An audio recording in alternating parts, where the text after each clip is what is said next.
I mean, we don't say that a lion has to be sent to the gas chamber if it kills a gazelle, let's say. It's a step forward in our general kind of moral development that animals are not subjected to torture in the way they were just a few years ago.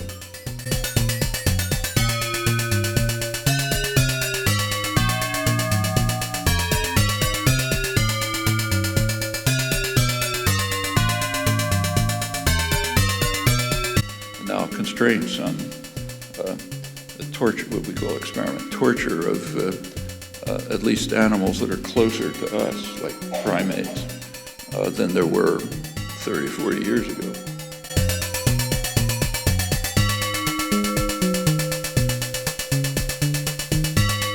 But I don't think anyone thinks that animals have the rights and responsibilities of human beings. What Noam Chomsky has had to say about vegetarianism, veganism, and animal rights has remained remarkably consistent for many years. If you check around Google for a few minutes, you can find different videos recorded at different periods of time of him saying almost exactly the same thing verbatim.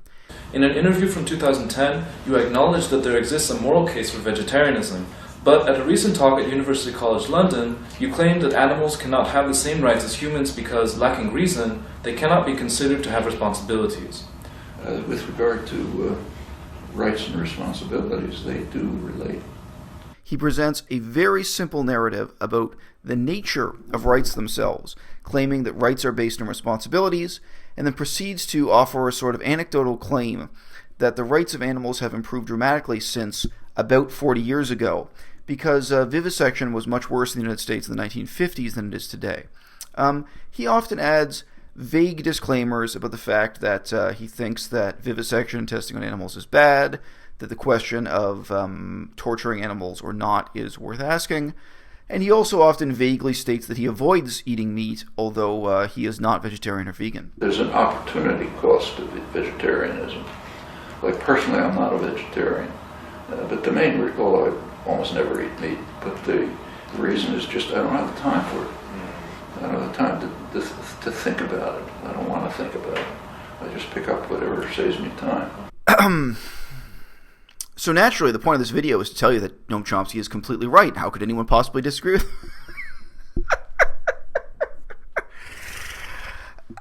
him? You know, it's funny. He's normally being interviewed by people who basically worship him.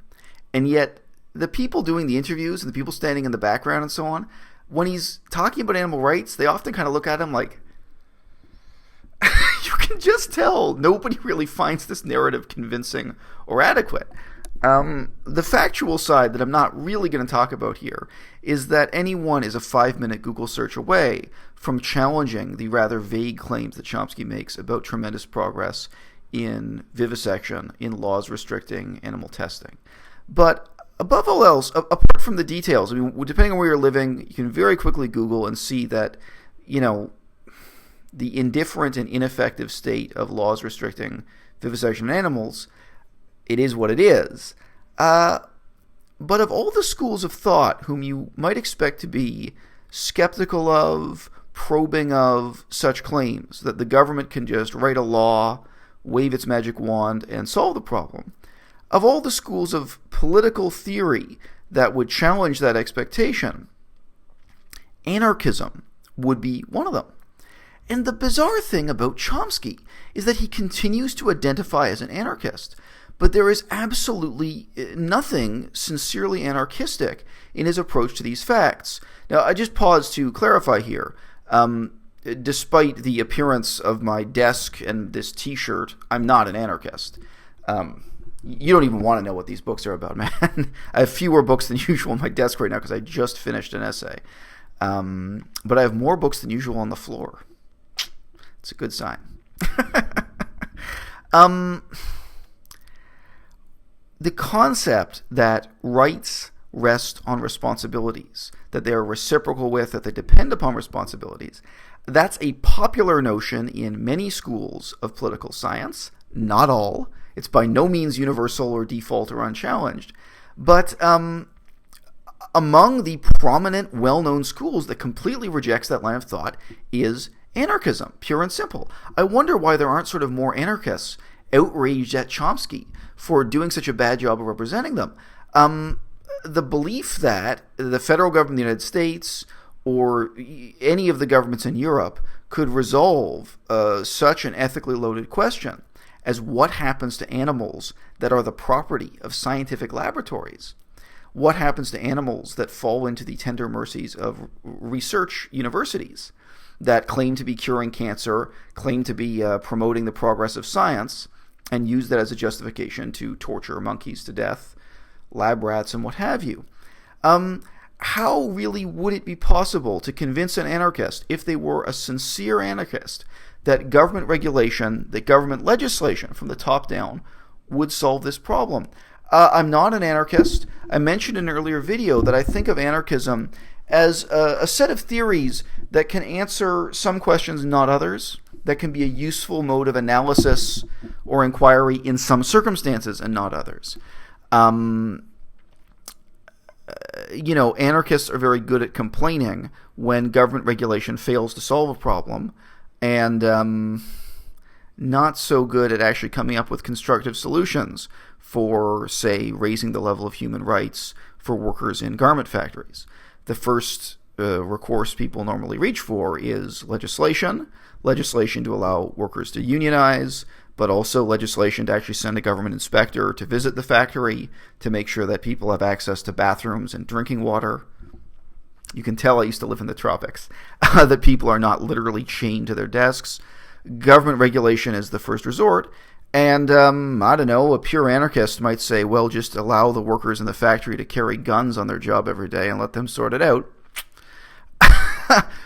That's an extremely unpopular political philosophy in the 21st century for some reason. It doesn't seem to convince many people.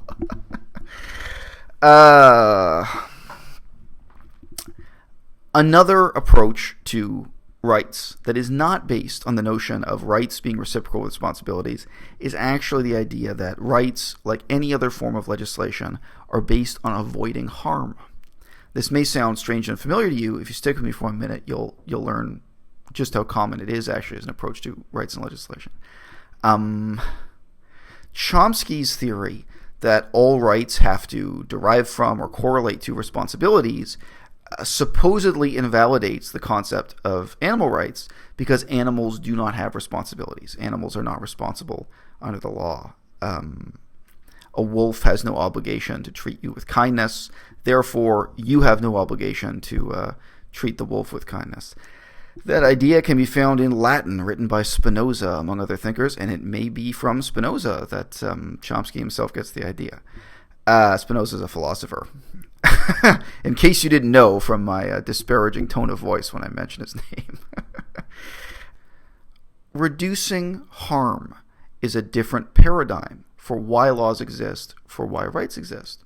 And we don't create these paradigms just to declare that human rights are the most wonderful thing in the world.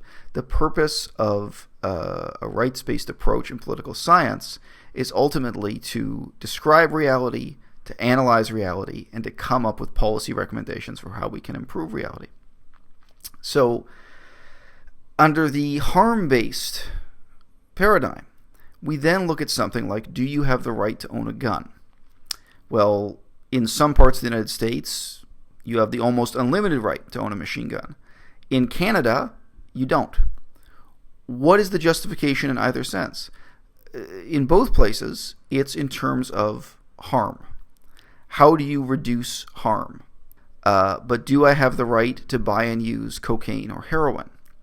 Both sides of that argument, the people who argue that heroin should be illegal and the people who argue that heroin should be decriminalized or made legal, both sides pose their arguments in terms of harm reduction. What will do the least harm to society? What will allow individuals to help themselves, etc. So actually the notion that we establish rights, like any other set of legal principles, in order to reduce harm, as a description of reality, as an analysis of how the world works, makes a lot of sense. In terms of the Western parliamentary tradition, that in Canada is mostly derived from England, a few other sources of influence, All of these approaches, traditional jurisprudence, they work just okay when we're talking about wild animals because the principal issue is harm. It's pretty easy for the Western parliamentary system to legislate and regulate the interactions of human beings with bears and lions. Do you have the right to own a lion? As late as the 1960s in England, private citizens could buy lions and tigers and other dangerous cats and put them in the backyard of their houses. There was no legislation preventing that. And because of the British Empire, a few people did. It wasn't common. Over time, accidents happen, new laws get passed. But very obviously, the reasons why people are not allowed to own lions and bears, etc., has to do with harm and preventing harm. So our legal paradigms work okay in those circumstances. Laws that prevent you from going into a piece of land that's specially reserved as a wilderness preservation area for bears, laws that prevent you from hunting bears, etc., those are pretty straightforward. Those work okay. The problem has been that this harm-based paradigm, the basic assumptions of harm reduction, were not applied to and were difficult even to conceptualize in relation to meat production and owning animals in order to exploit them. How do we reduce harm? Now, the paradox for non-vegans is that a harm reduction approach does not make sense if you're killing and eating animals at all. For vegans, things are much simpler. For vegans, we would still need those laws that govern bears and tigers in the wild. We still need laws for wilderness preservation and for what to do if a bear actually climbs over your fence and is in your backyard. I live in Canada. That does actually happen here.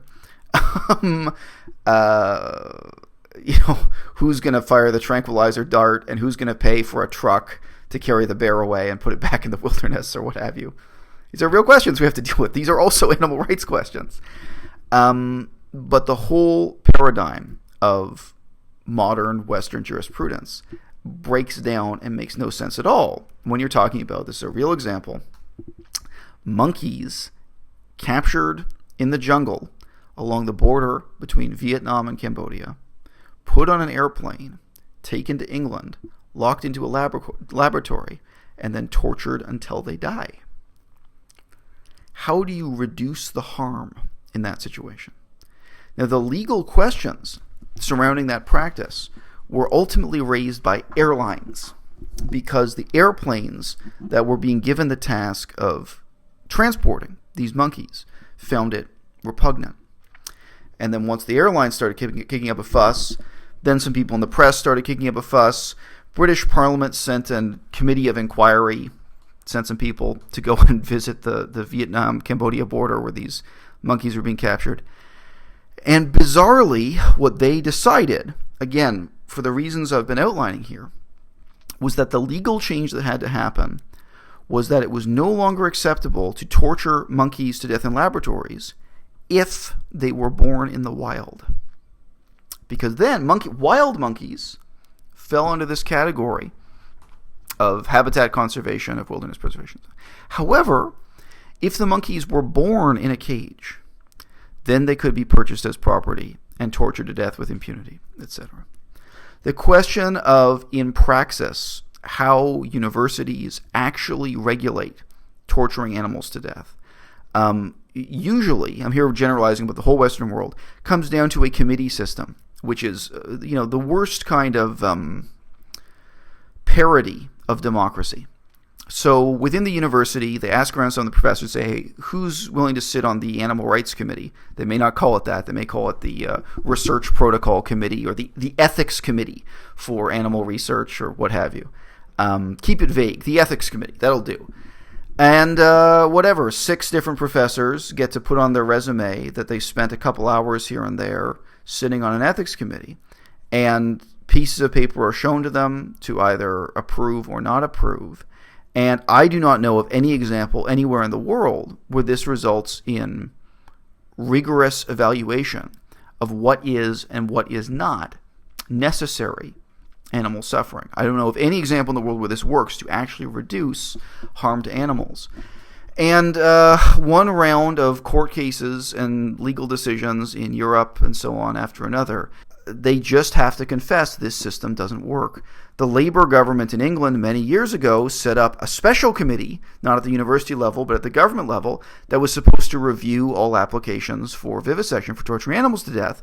And a few years later, people evaluated, and what do you know? It actually exists to promote vivisection. There's no evaluation of what's necessary or unnecessary, what have you. It does not work in the sense that it was invented to work. Now, so look, what Noam Chomsky has to say on this subject is, in a word, stupid and ignorant and self-righteous.